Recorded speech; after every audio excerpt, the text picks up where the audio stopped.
let's get started. So, some bittersweet news. This is your last chemistry lesson. We have no more content to teach you after today. Yeah, just assessments from here. Do 3 more lessons. Yeah. 2 assessments, 1 review. Yeah. So everything else now at this point is revision. Congratulations. Yeah, first assessment on Monday, and then review Wednesday, and then you have a whole week to study for your second assessment on the next Wednesday. Because remember, we don't have school on the Monday of the week. Yeah. Cool. We have an exam. Yeah, Charlie. And the ocean application is still the 1st of October, right? So I'm being quite flexible with the date. I know some of you guys have handed it in, and I'm so sorry I haven't had a chance to mark and give it feedback yet. But it's basically like a flexible deadline. So I am happy whenever you want to hand in your first draft. I would want your first draft to be as done as possible. There's no rush to get that first draft in because I would rather have it completed so I can give you as much sort of stuff so that way you know how to correct it to get to the grade that you want to get. The ocean acidification can all be done remotely, and I can obviously comment and give feedback all remotely as well, so there's not that pressure to get it done by a certain date if you guys need it to fit in your schedule with other things, if that helps. But I put the deadlines in there just to kind of help if you guys need a deadline. Some people like to work to deadlines. Cool. All right. What we're going to be doing today is our last calculations for enthalpy. This is going to be similar to what you guys did last year for the enthalpy calculations. To start us off, I wanted us to have a little think. You guys know on our food packaging, it has like an energy value, so that way you know how many like calories or energy that your food's going to provide for you when you eat it. Do you know how they get that number? It was like if you burn it, and then it's like how many seconds it takes to burn how much energy it uses.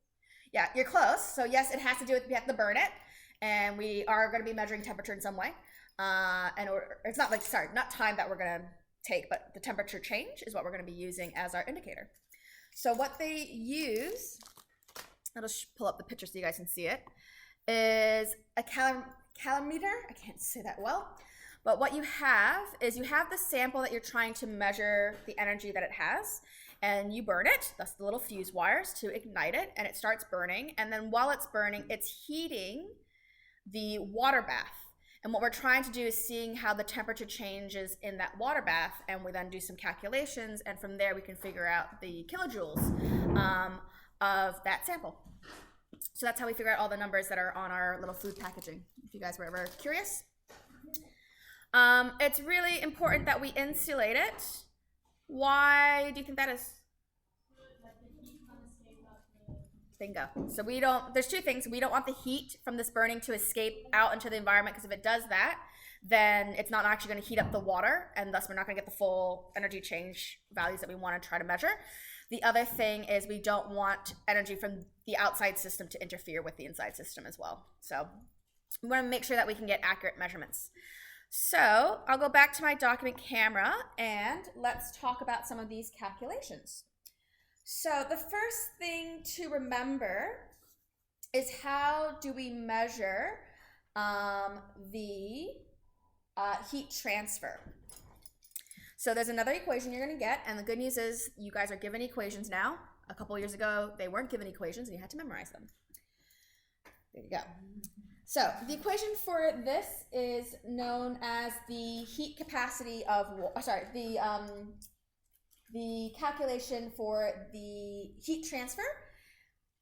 So Q is equal to the M times delta T times C. So there's 3 different things in that equation plus what we are solving for. So let me tell you guys what these different things refer to. Q is referring to the heat transfer.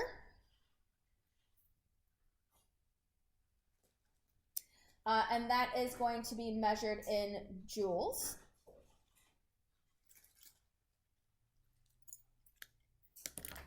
And you want to take a guess what M is? Mass. Yeah, you guys have seen M quite a few times. So this is mass, and it's going to be the mass of what? You guys saw the image on the other page. Do you think it's... The sample. Good guess. It's actually the water, because the water is what's changing temperature. And I want to point that out to you because there's going to be 2 steps in these calculations. You're going to get 2 potential different masses that you might need to calculate, and so you need to know which mass to grab. So mass of water in this case, things to remember is that if you have, that's in grams.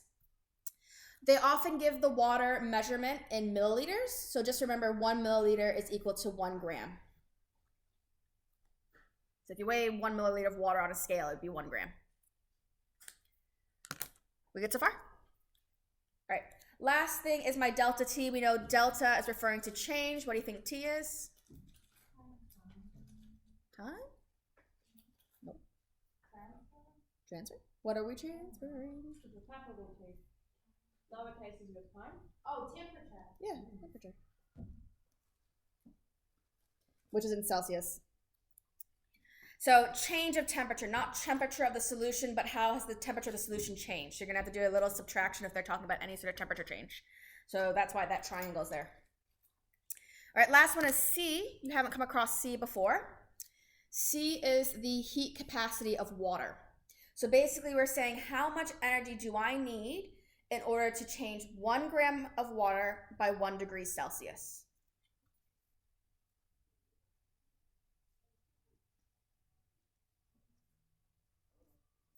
Now, some good news for you. Heat capacity of water is a constant, and I think they give you that constant on the assessment as well. That is 4.18 joules per gram per degree Celsius. And I'm just trying to make sure I got the little signs the right way.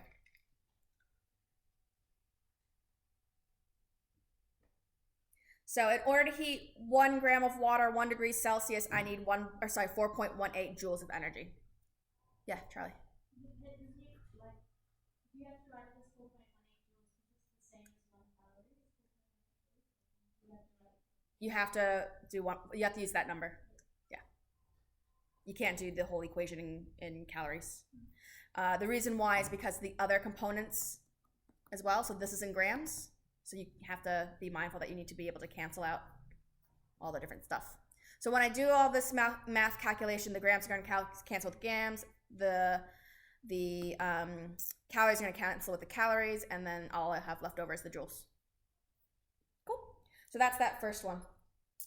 All right. So do you want a calculation using this equation, or do you want me to start showing you guys the bigger picture equations to run through? See this one? Okay. So for example, let's say I have a question and they want me to calculate the amount of heat energy that will be required to heat 200 grams of water from 20 to 80 degrees Celsius. So I have mass equals 200 grams of water. My change in heat, temperature is going to be from 20 degrees to 80 degrees. So what's my net change? 60.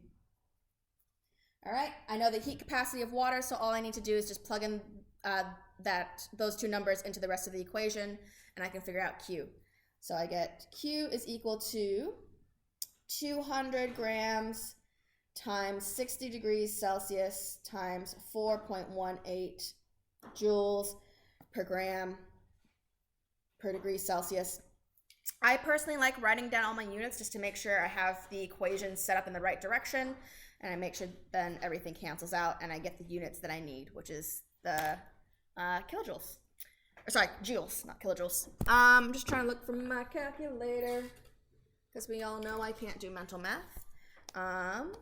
So we have 200, let me just clear it so that way you don't bother nonsense. 200 times 60, not 360, 60 times 4.18, and I get Q is equal to 50,000 with 160 joules. I'm happy if you want to convert it into kilojoules. So if I want to convert it into kilojoules, I just divide by 1,000. So divide by 1,000, we would get 50.160 kilojoules.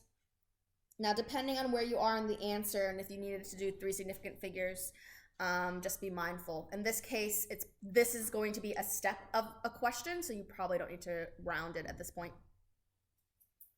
Are we good so far with that? All right, keep going. All right. Do you need another example of that, or are you happy to keep going? Keep going? Okay. So the next thing I need to do is show you guys some different ways that they ask this problem. This is going to be the first step to all of our calculations. And what you're going to be doing then is they want you to experimentally then figure out the enthalpy of the reaction. So in order for us to figure out the enthalpy, the equation you're going to be using is the enthalpy is equal to the energy transfer, so whatever you gotten as your Q value, divided by negative Q I should say, divided by N, which is representing the amount of moles. And we'll see some different ways that they can ask that question. In fact, I might put them up on the screen for you guys to see, just so you guys can get some ideas.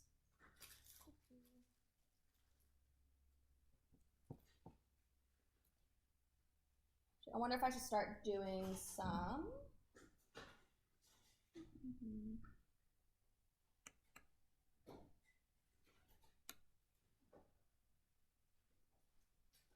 Yeah, there's 3 examples. Let me give you the 3 different examples. So with this question, there's 3 different ways they might ask it.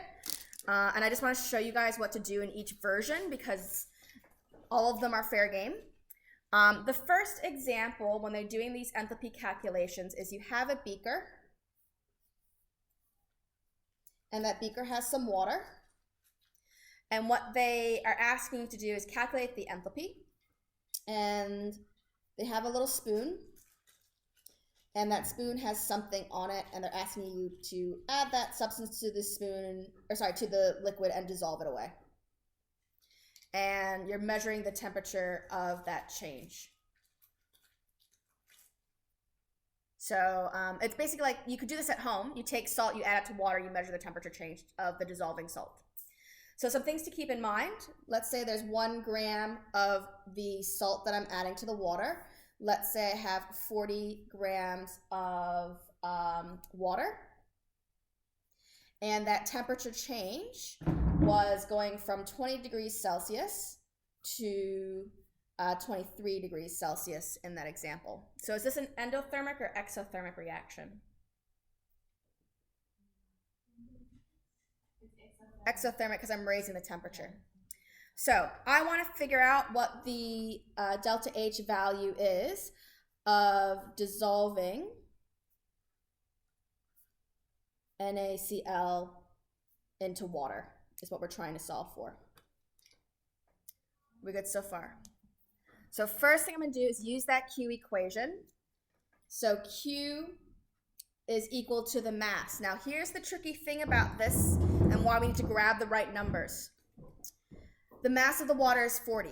So most of you guys would think I need to grab 40, and that's true. But we've also added 1 gram of salt to it. So that gram of salt is adding to the weight. So it is going to be a part of the water with that temperature change. So that means that instead of having 40, we actually have 41 grams for our mass. Do you see how I did that? So these 2 numbers are what make up the 40. Okay? This is why we need to look at all 3 examples so you guys know what numbers to grab when. That's the most common mistake with this question, is just grabbing the wrong number. All right. We multiply it by the change in temperature. In this case, that is a positive increase of 3 degrees Celsius. And we multiply it by the heat capacity of water.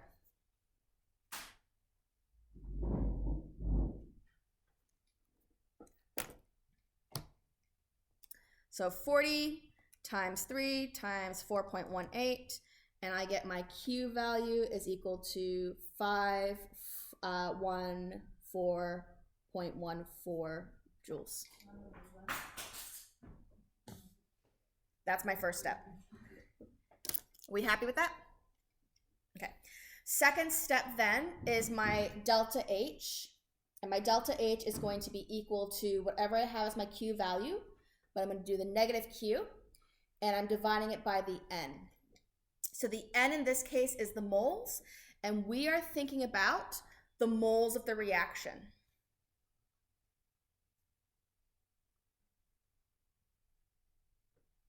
So what was this reaction that we're measuring? Dissolving. Yeah. So NaCl solid going into Na plus Cl minus, and these are now aqueous. So this question here has told me that we have 1 gram of NaCl that we are dissolving. So I need to convert that gram into moles. So that way I can plug it in up here. Do we see that?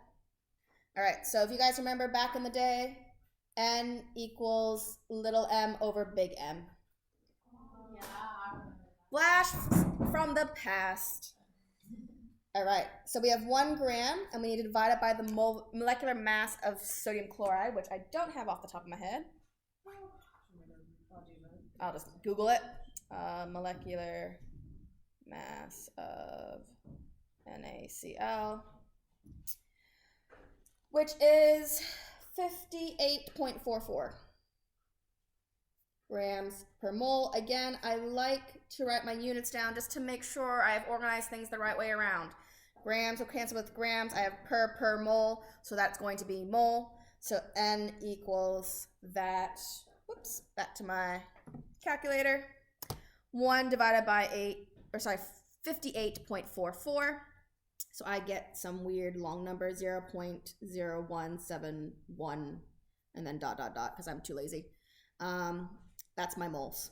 So now that I know that value, I can plug it in to my up equation.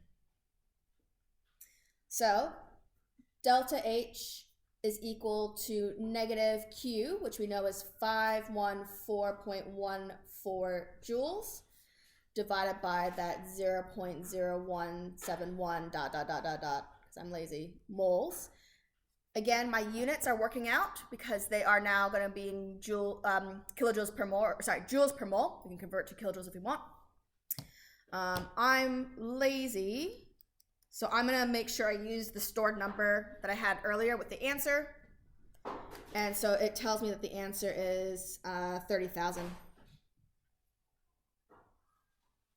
joules per mole. If I want, I can convert that into kilojoules, which I like to do just because I think it's an easier number to work with. 30.0463 joules per mole, kilojoules per mole now. Now, last step with this question is the stuff that you need for the excellence. So delta H is equal to, make sure you have the right sign, positive or negative. It is negative. That is exothermic. What we said at the beginning, we see an increase in temperature, we know it's exothermic. So the sign should match what you've observed with the temperature change. I want 3 significant figures, 1, 2, 3. I notice that this is a 4, so I'm going to round down, and I'm going to drop all these numbers at the end. So my answer is going to be 30.0, because I want 1, 2, 3 significant figures. Kilojoules per mole, and that's my final answer. And that's how you do that first version. I would suggest to you that you always show your working whenever you're doing these calculations, because then they can give you some points if they can catch where your silly mistake is. If they can't catch your silly mistake and you have the wrong answer, automatic, no points. So that's version 1. The thing that's going to be tricky about this one is that you guys need to have literacy skills when you're reading the question to know what numbers to pull. So let me give you guys some more examples. Sound good? So that's example 1. Example 2 is we are mixing 2 solutions together. So I have a beaker. Miss, can we have the paper? Oh, yeah. You go.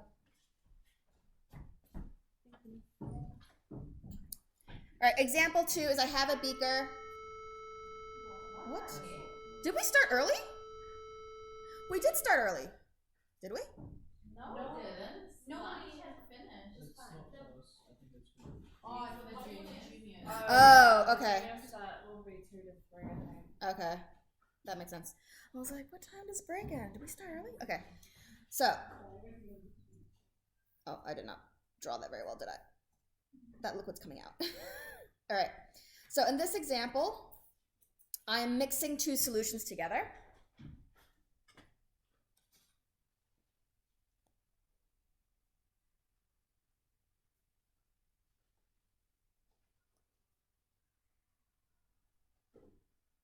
So again, we have our little thermometer measuring the change in temperature. So in this example, they are saying that we have a chemical reaction between sodium hydroxide and hydrochloric acid, and you're mixing 50 milliliters of each solution. Both solutions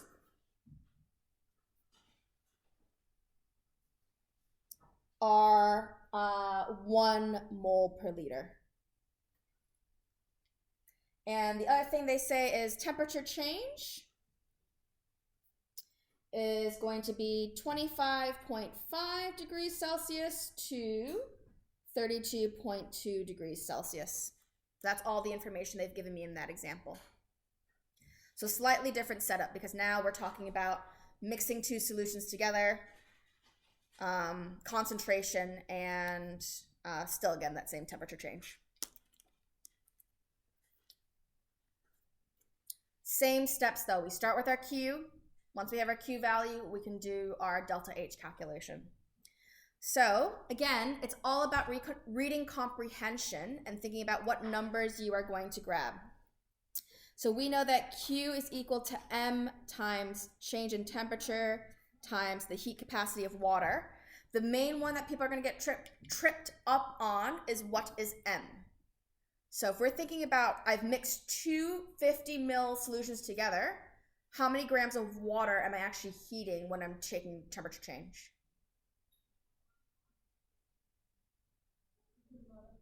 It is 100.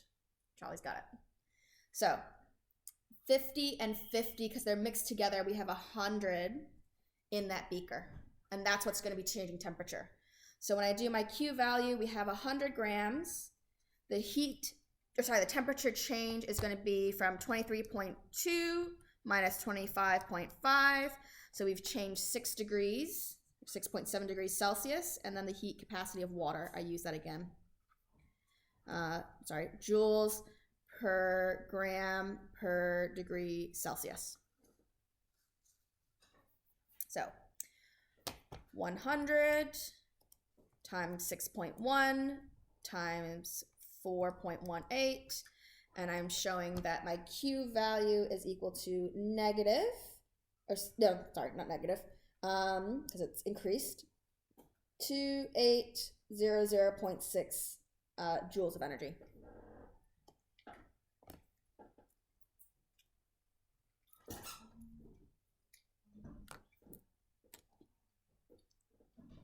Ready? Yep.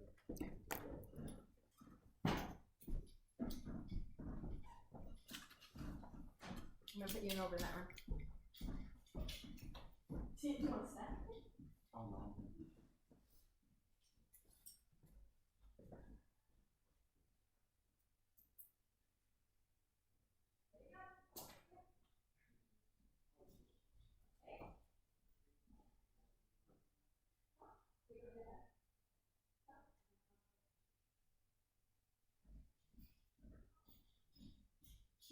Miss, you know when in the last one we did with the small M and the big M, where did you get the big M from?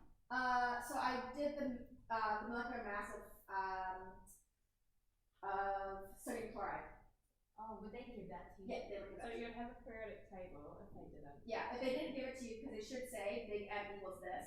Oh, okay. If they don't give it to you, which they shouldn't because that's not in the scope of the assessment, then you can look on the figure out table and figure out the mass of the compound just like you did with spectrum. Oh, okay, yeah. Yep. All right. So, right, we're halfway through our problem. Next thing that we're going to do then is we want to figure out the change in enthalpy. So my delta Q, H is going to equal negative Q divided by N. Once again, I need to figure out what N is supposed to be.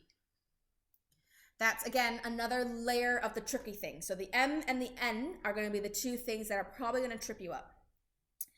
Now, in this case, when we are thinking about this, it should hopefully be a straightforward question because the scope of the assessment isn't on if you can balance equations and things like that.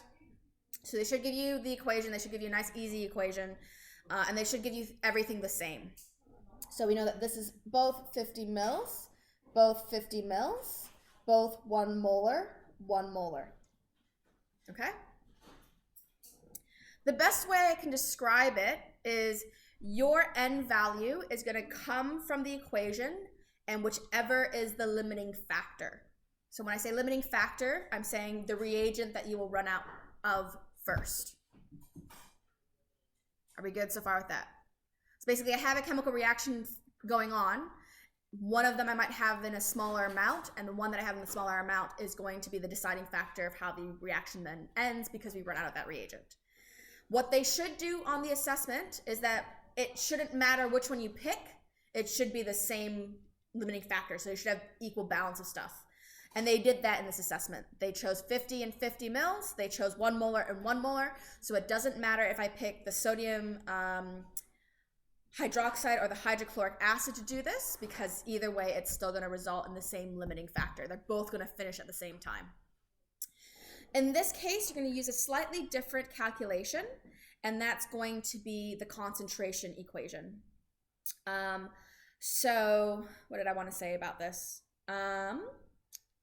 You only need to pick one of the two things for the moles because we're just talking about what is finished to stop the equation from going. So I can choose, say for example, the hydrochloric acid. Concentration is equal to N divided by the volume. I'm going to rearrange that equation to find N. So N is equal to the concentration times the volume. So N equals 1 mole per liter times what we had volume-wise for the acid. So again, you got to be careful with grabbing your numbers. In this case, I'd be grabbing the 50 because I only added 50 milliliters of acid. Remember to convert that 50 milliliters into liters. Yeah? So it'd be 1 times 0.05 liters. And so N would equal basically 0.05 moles. So the liters will cancel out. Again, useful to write units because then you know how things are playing. Now that I have that information, I can plug everybody in. So for the Q value, I know it's negative 2800.6 joules. My moles is 0.05 moles. 800.6 divided by 0.05. And I get 56,012. Again, if you want, you can divide it by 1,000 to get it in kilojoules. It'd be 56.012. And again, final answer should always be in 3 significant figures. It'll be a negative number because of that negative up there. Makes sense because we said it is an exothermic reaction. Everything should double check each other. 56.0 again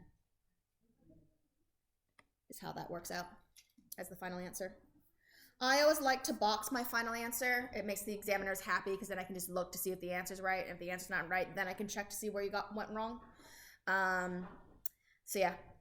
like I said, there's 3 ways that you're going to mess up and not get the excellence for this question, because the merit is to get the right answer. The excellence is, did you remember the right sign? Do you have the units? Do you have 3 significant figures? It's a really tedious thing that they're then giving the excellence point for.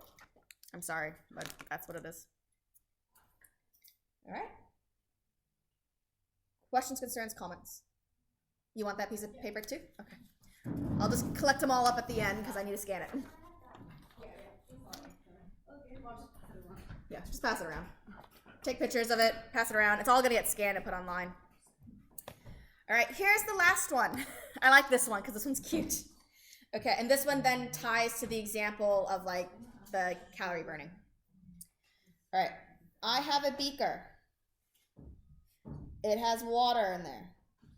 It has a little thermometer in there. Now with this one here, something slightly different is that I have it stacked up, and what I have is some sort of oil lamp with a little wick, and that is burning. So this is the last example. And then in here you have some sort of oil or fuel. So that's what that one looks like as a setup.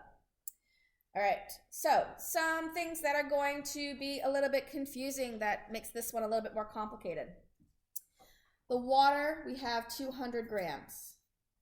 The temperature change is, where is it? It's going from 22 degrees Celsius to 27 degrees Celsius. When it comes to our little oil, we start with 184.5 grams, and then we end with 184.3 grams. Why does the oil have a different number? Because I used it. I was burning it. So that's why that's changed there. So those are my 3 different components to it. Now I got to pull, like I said, the right numbers in the right location. All right, so again, we start with our Q value. Actually, I can do that up here. Q equals our M times change in temperature times our heat capacity for water. Now, what mass do I want to use? The water. Yeah, there's 3 different things there. I want the water.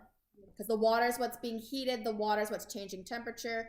We're changing 5 degrees. Once people get confused and use the oil. Yep. There's no oil. Like, do we care about the oil? Nope. Nope. So that's why I want to show you guys all 3 examples. Because depending on the example you are given, you then have to manipulate the mass differently. So if I'm taking some salt and I'm adding it to a water and dissolving it, I need to use the mass of the water and the salt that's being added because that adds weight to it. Yeah? And then when I'm using the mole calculation, I'm using the amount of salt that I added because that's dissolving. If I'm mixing 2 solutions together, I need to add the mass of both solutions for this mass value here. And then when I'm looking for my N value, I'm using the concentration equation.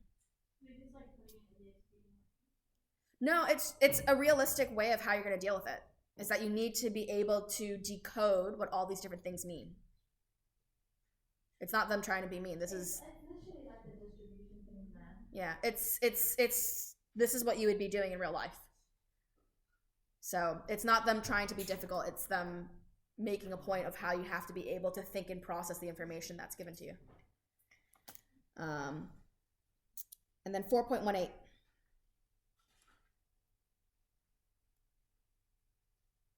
Okay. Yeah. The reason why I show you all 3 examples is because I find that students don't seem to pick up on their own which numbers to use. They need to know. So that's why I do that. Normally I only give you guys 1 example and just be like, figure out the other ones. But these examples are so different that I need to kind of walk you through because sometimes people don't catch it. There has been years when I forget to do one of them as an example. And then it is the question, and then kids don't know how to translate the information from one to another. All right, so that's my joules. Okay, Next one is my enthalpy one. So my delta H is going to be equal to my negative Q divided by the N value. Again, we need to decode the question and how we pull information. So what should my N value be this time?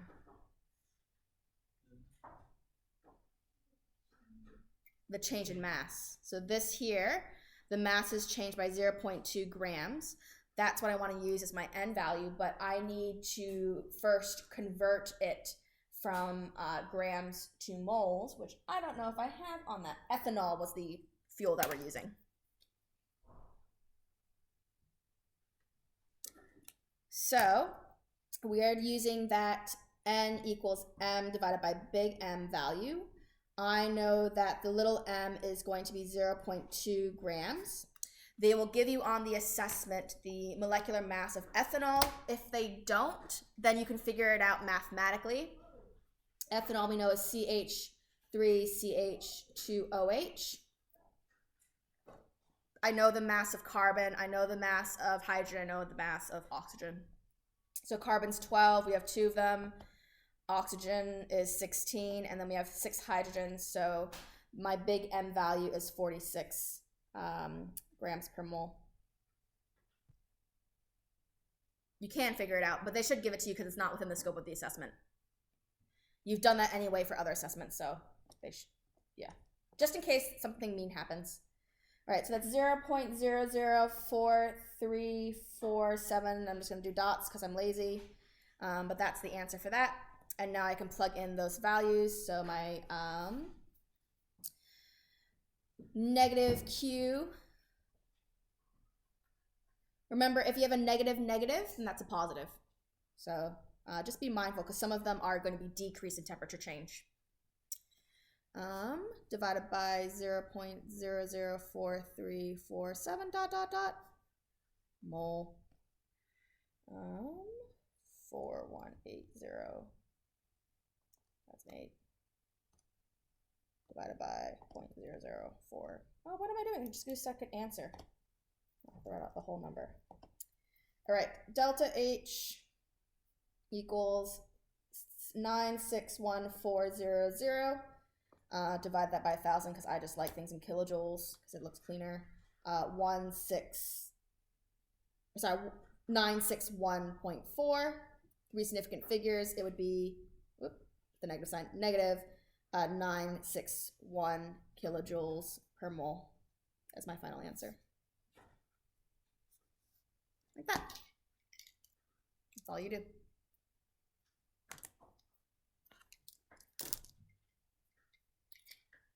Questions, concerns, comments?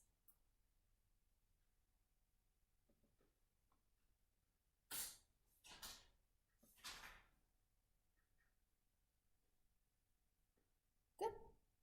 Keep going. Yep. Move it. Right. One second. That's okay. That's okay. There's one more thing I need to talk to you guys about, which is entropy.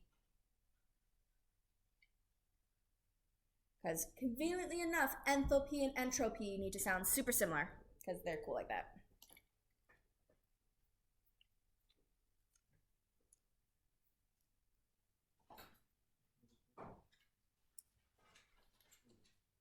This should hopefully be an easy excellence question if you know how to do math. That's how I feel about all the enthalpy questions. They should be easy excellence points because there's no writing, it's just math. Yeah. Yeah. Yes. Yes. It's counterintuitive. I know. I was just like, okay, it's making. Because you're taking away the heat energy. I was like, you're making one, so it's gotta be. Yeah, because it's releasing heat energy to cool down. Yeah, to freeze. Yeah, it's counterintuitive. Yeah, I'm just making. Yeah. Yeah. I was like, oh. It's good for them. That'll knock a lot of them out. That's leading 2 lives. Yeah. The other one that always confuses them is boiling water. Because they think it's like endothermic feels cold, but they're like, oh, it's boiling water. But like it's absorbing the heat to boil the water. Oh, but that's a better evaporation of water. Should I change evaporation to boiling? Boiling water would confuse them more. That's so mean. They're playing heads or tails next week, and we're trying to figure out some hard questions to ask them and knock them out. Because they're learning what you guys have been learning. Basically. Yeah. All right, can I move on? Okay. Last thing that you need to know for thermochemistry is a concept known as entropy. And unfortunately, entropy sounds like enthalpy. It's also very similar when you think about kind of what we're doing. We're doing some sort of measurement.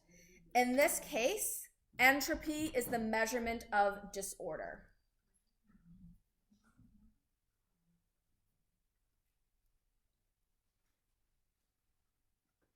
Now, thinking about your experiences, do you think that we naturally go to a more disordered state or a less disordered state? What do you mean in like terms of a reaction? In every, or just in general. Don't you always want to try to get to equilibrium or something? Think about the Big Bang was my analogy that I like to use, and how things are spreading out. Do you think that's causing more disorder or less disorder? More. So the thing is, the second law of thermodynamics is that for any spontaneous reaction, the entropy of the universe will increase. Reactions will not want to spontaneously move backwards and create more order. That's why cleaning your room is so hard. So you can use that as an excuse. When your room's messy, you can be like, Mom, it's the second law of thermodynamics. It's going to be more disorder. The other thing to think about is like when you have a gas chamber,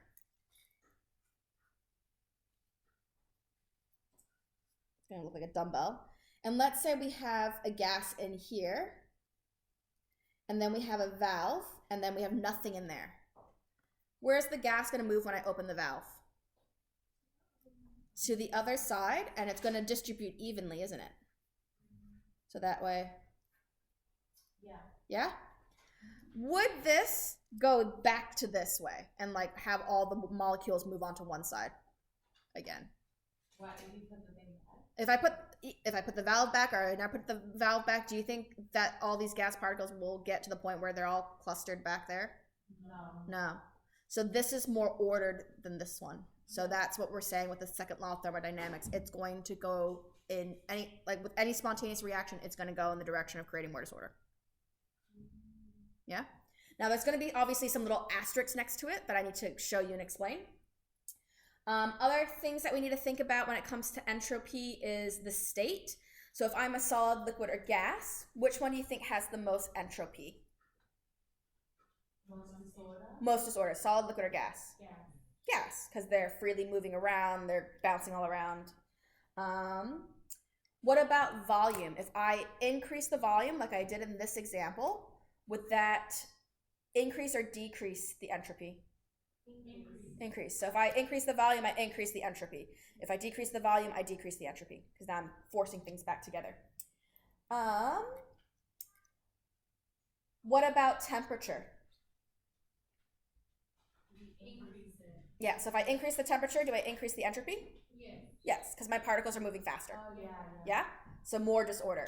So you're thinking about all these factors. There's lots of factors that will influence whether or not the system has more disorder or less disorder. The other thing to think about is number of particles. Which one has more disorder? If I have a few particles or a lot of particles? A lot. Yeah, more particles, more disorder. The other thing is the complexity of the model. So let's say, for example, I just have one glucose molecule versus a starch which has lots of glucose molecules bridged together. The more complex structures will have more entropy than the simple ones. So that, again, increases the entropy. So obviously there's multiple factors with entropy. It's not as simple as, like, you have to look at the whole reaction to kind of get a gauge of what's going on. Since temperature is one of them, you also have to factor in temperature for the entropy as well. Just some things to kind of keep a note. I want to note that you have like, you will never need to calculate this. It's just an explanation.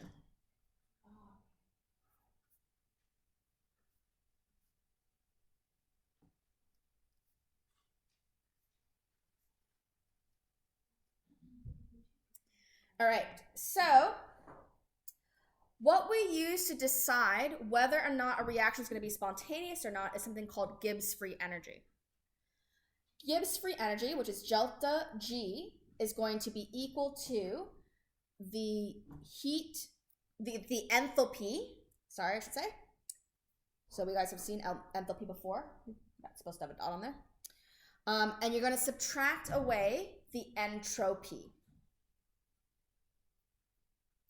Now, the thing to remember about subtracting away the entropy is that temperature is also a factor in how much of that disorder you're going to get. So this is the enthalpy of the reaction.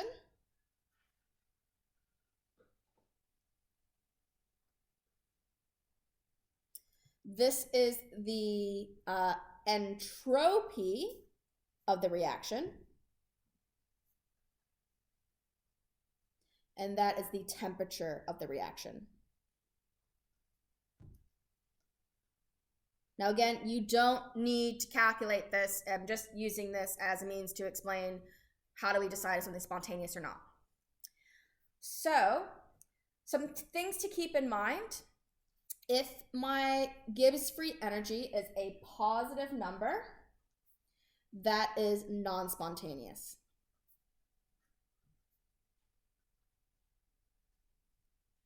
If my Gibbs free energy equals a negative number, it is spontaneous.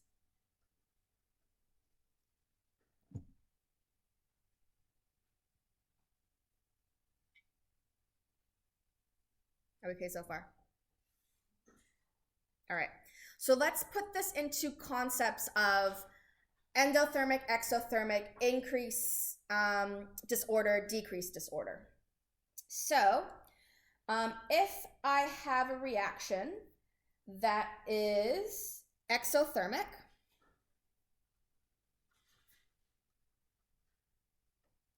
what's my H value going to be? Positive or negative?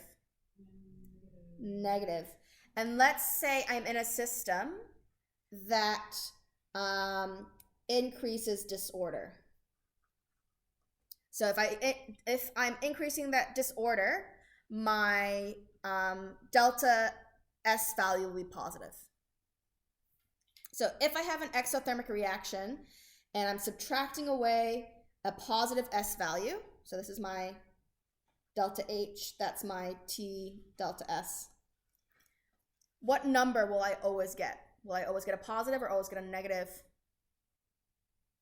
If I'm starting with a negative number and I'm subtracting.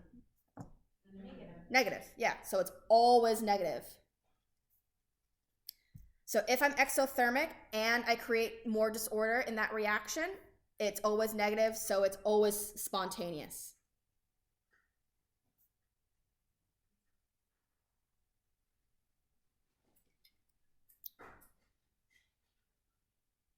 All right, let's think of another example. Let's say I am endothermic, so I'm a positive number, and I decrease the disorder. So if I decrease disorder, that entropy is going to be a negative number. So I'm doing a positive number minus a negative number. So what number am I always going to get?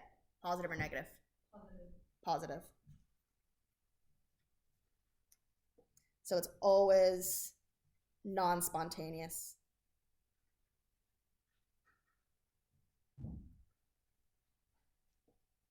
That's pretty simple and straightforward.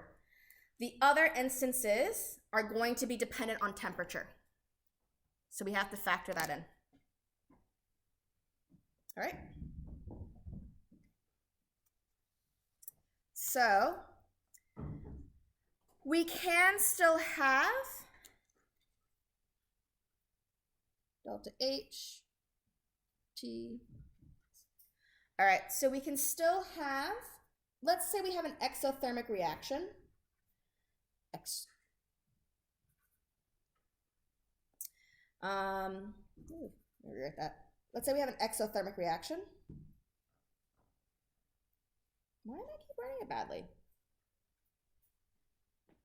All right, we have an exothermic reaction. And let's say in this example, instead of it increasing the disorder, it decreases disorder. So I have a negative number here, and then I'm subtracting away a number here. Now, since it's decreasing disorder, we know that this is going to be a negative number, right? But it's going to depend on the size of that negative number. So if this delta H number is greater than the T to S ratio, say for example that's 100 and that's only 10, my net answer will still be negative.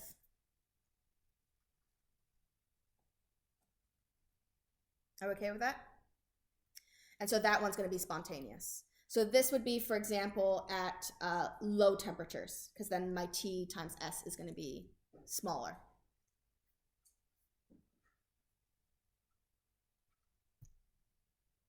Anna, you look a little confused by that.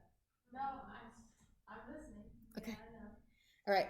Let's say I have, for example, my enthalpy, but my delta H value is less than my temperature and the entropy sign. So I'm going to be minusing a negative number, but in this case, my negative number for this one is larger. So say this is 100 and that is only 10. Yeah. So 10 minus negative 100 equals positive 90. Yeah.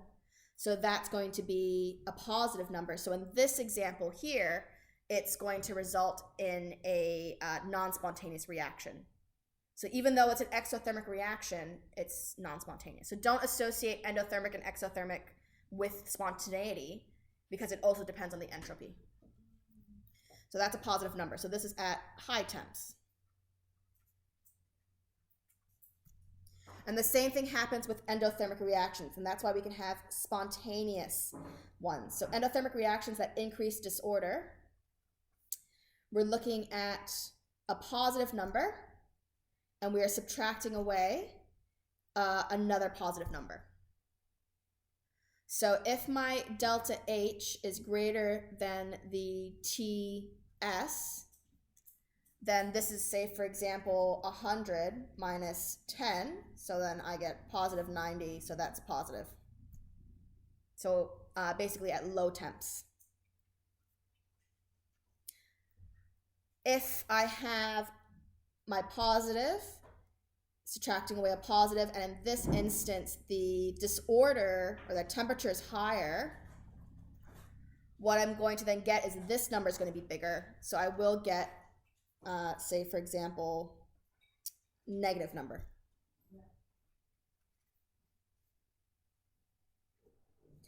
When in doubt, just plug some hypothetical numbers in just so you can see if the number's bigger or smaller. Would be my suggestion. So this one here really depends on the temperature.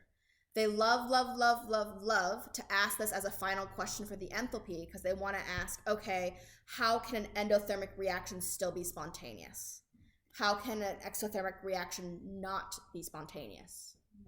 How do you know that an exothermic reaction that increases disorder is always spontaneous? So they like to ask those sort of questions just to see if you understand Gibbs free energy. We good?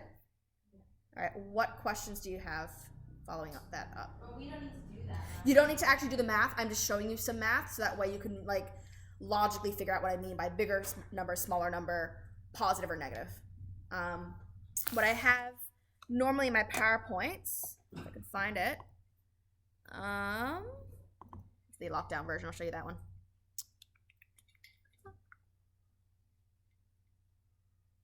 And I'll show you some no brain too small as well. Here we go. So normally what they have is just like, or normally what you will know is this table.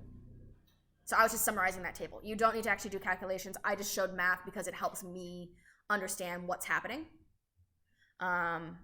Because I can't visualize, so I need to write things down. So it helps me to do the math to figure it out. I'll show you some no brain too small questions. You guys can do them all now. No brain too small, my favorite website. Collated questions for thermochemistry. You want the assorted enthalpy calculations. So that one is also the ones that we did last week with Hess's law. And you can also do the entropy questions as well. So these ones here, you can see what I'm saying. They talk about, oh, we're dissolving potassium nitrate into solution. The solid dissolves in water, yada, yada, yada. Yeah. So those are the examples of the calculations that we were talking about. See, this one here has the glass beaker and hexane. And so the oil one. Yeah, that's the oil one. And they should see, they give you the molecular mass of hexane, so you don't even have to calculate it. Oh, cool. So you don't, like, it's not within the scope of the assessment. Would it be like a page at the side that has all calculations? It should. I can double check the resource sheet that they, yeah. Level 3 chemistry resource sheet. Let's see if I can find it. There you go. That's the resource booklet. These are all the calculations they give you. Oh, they're even nice. They even give you that one. This is the one for aqueous, which you don't do. And then they give you a periodic table.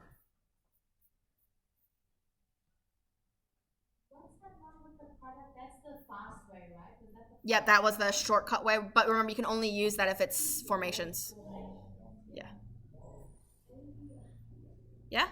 And then these are the entropy questions. You see what I'm saying? They're just a little tag-along question. Justify in terms of entropy changes in the system and surroundings. Why is this reaction spontaneous? We can see that this is also exothermic as well. So that's all they're looking for. It's usually just a tag-on question. I can't remember what the point value is on them. I think they're normally merit level questions. But I can double check if I want. Yeah, they don't look. They're not that bad. Simple statement. Let's just have a look at the exam marking schedule and the exam paper. So you can see what I mean. It's not normally a big question.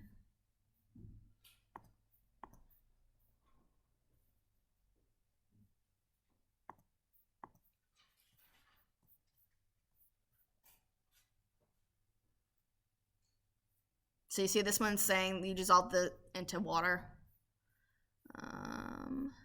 Here's your Hess's law question.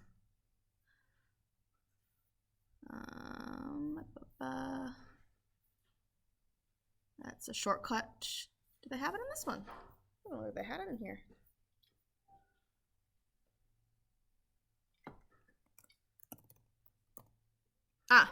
Justifying terms of entropy, the changes of this system versus surroundings, and why the reaction is spontaneous. So that's question 1-3. Oh, this one does go up to excellence. And oh, I see why. So they wanted you to compare the disorder within the system versus, so what's happening in the reaction versus the surroundings. So for example, if the reaction's exothermic, the system is becoming more ordered because it's cooling the temperature down, I think. And then the system around it is gaining that heat and the particles are moving faster, so you're increasing the disorder. No, it depends on what we're talking about. That's a hard question. That wasn't nice. Good thing I pointed it out. So the dissolving process is creating more disorder because your ions are now in solution instead of being a solid block together. So entropy within the system increases. And because this is an endothermic reaction and it is absorbing heat energy from the surroundings is being less disordered because it's slowing the molecules down since they're losing heat energy. Yeah, and so given the potassium nitrate readily dissolves in water, it is spontaneous. The increase in entropy of the system must be greater than the decrease in the entropy of the surroundings. Therefore, the total entropy will be positive. So it's stuff like that they're looking for. And this one goes up to excellence. I think they usually only go up to merit, though. But I think it depends on the examiner. It depends on the question. Let's see where it is on this one. Let's find the entropy question. So yeah, it's usually just a little tag along. 1C? That 2C. Oh no, this one's an excellence one as well. I guess they're being more generous. So yeah. Just be mindful, they might talk about the system and the reaction itself. So just be both. Yeah, just to be on the safe side. Yeah, I would say so. All right, cool. What questions do you have? Okay. You can now do everything in the thermal exam now. And I have given you everything you need to know for chemistry. You are done with all the learning. If you want to do redox practice now. Nah, they seem burnt out. They had a concert last night. What else was I gonna say? I can't remember now. We won't do the mock exams for this until next term. So, just as a reminder, we'll just focus on the redox this term, get that done, have this holidays to study, and then next term we'll do this. Can I have to take a photo? Yep.